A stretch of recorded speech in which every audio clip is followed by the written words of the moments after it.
Coach, when you're settled in, can you get an opening statement? Sure. That was a good win. Tommy gave us everything we had. That was important. The plan was to get Tommy through the order twice, Gino through the order once, and finish with Taylor, and it almost never happens the way you plan it out. I think we may have asked a little too much of Harland yesterday. It may have pushed him a little too far. So today we were going to keep Tommy's piece a little bit smaller. And he was outstanding. Got us through the lineup twice, 18 hitters, and Gino got us 9 and turned it over to Taylor to finish. Exactly what we wanted to do. That's a heck of a ball club we beat. They're physical, they're fast, they play neat and clean on defense. They won 37 games for a reason. That's a heck of a ball club, and they had a great year. It took everything we had to get them today. Open it up to questions. Coach, the relievers that you threw, did they know beforehand that they were going to be called upon maybe earlier than they expected, maybe throw a few more innings than maybe they were used to? Or? No, they didn't have any idea of it, but those guys are all veterans. I mean, Tommy's been here 4 years, Gino's been here 5 years, Taylor's been here 4 years. Tommy and Taylor have got 4 rings, and Gino's got 5 rings. They've been in a lot of playoff games, been in this situation plenty of times, so they can sniff it out. Coach Batesole, can you just comment as to what your starter had working today on the mound? Well, what we needed to do today, that's a very aggressive, outstanding fastball hitting team in Michigan State. So we thought we'd have a good matchup with Tommy's changeup. And like I said, the plan was just to get him through the order 2 times. And he did it outstanding for us. Where did you think he was at with his stuff when you moved him? Well, I don't know if maybe you haven't seen Tommy pitch before, but Tommy's generally 89, touching 91, likes to come inside with 2 strikes. And today you saw a lot of 84s and 85, so we knew he was pitching on guts. Coach, how important was it to get out to that fast start, especially after last night's game? Scoring first was huge, Anthony. That was probably the best thing that we did today. We knew we had to come out early. We got a chance to watch their starting pitcher last night on film 7 innings, and this morning we got up and watched him another 8 innings.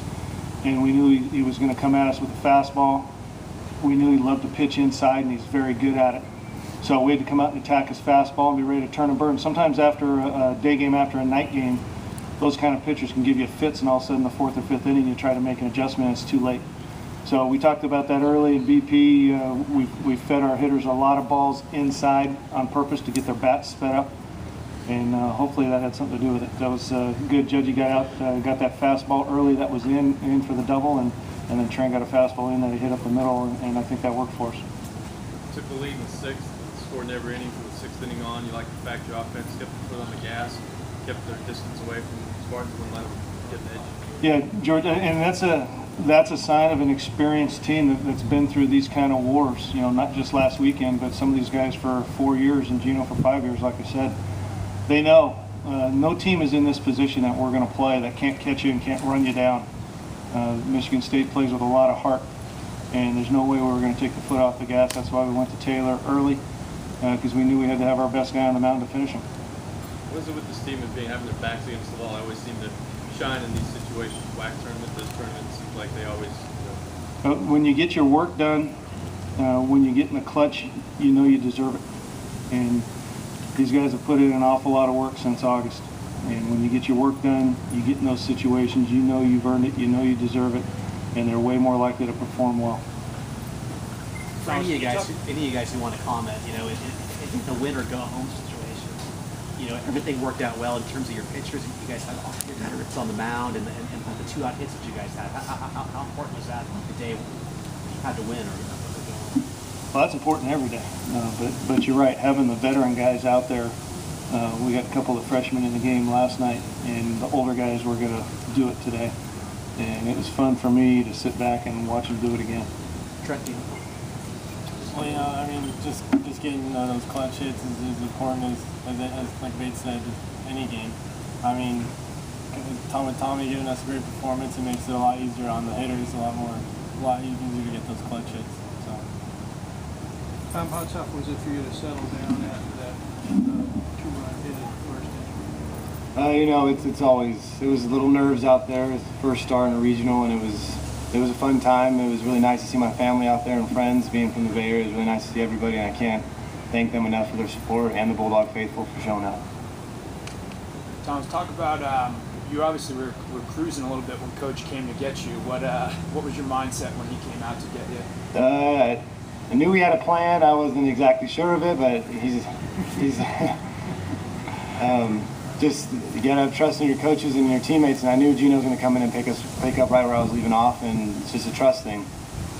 Can you talk about the elimination situation when you back to Boyle, which you get these wins? What it has, this team has inside of it that keeps going.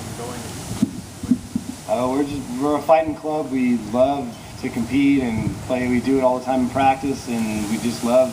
I guess we like it.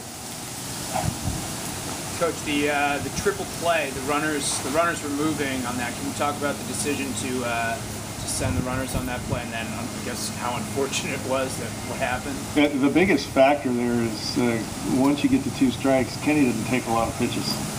So I had a pretty good idea. I've been coaching Kenny for 4 years, and when he gets 2 strikes on him, he's not going down looking. So it was a lot of the same thinking as we did with Albie there at the end when he hit that ball in the 6 hole and we were running 2-2. It was a good time to get them moving. It was a good time for some action and give their center fielder credit. That was a great play. Trent, what were you thinking of that play when he made the catch? Well, I was stealing on the pitch, so I'm watching to see Kenny hit the ball, and I see it's hitting. Well, I'm driving the gap, and I see my coach rounding Aaron Judge and me, and all of a sudden I see my coach's face go, oh crap. So, I mean, I tried to get back as fast as I could, but I was already at third base by that time he caught it. Trent, not to say the confidence was shaken last night, but what does this win do for you guys moving forward in terms of regaining that mojo that you had coming into this regional? You know, it's a lot of fun playing in these elimination games, you know. I mean, coming off a great performance from Justin Haley last night, it was a tough matchup for that team. But and facing a pitcher like that last night is always fun. And coming in today, we played our game that we always play. We stuck to our plan and got those 2-out clutch hits and making plays on defense. That big double play we had in the 7th inning, I think, was huge for us, and then Taylor came in and shut the door. So it's awesome. Everything works together. So.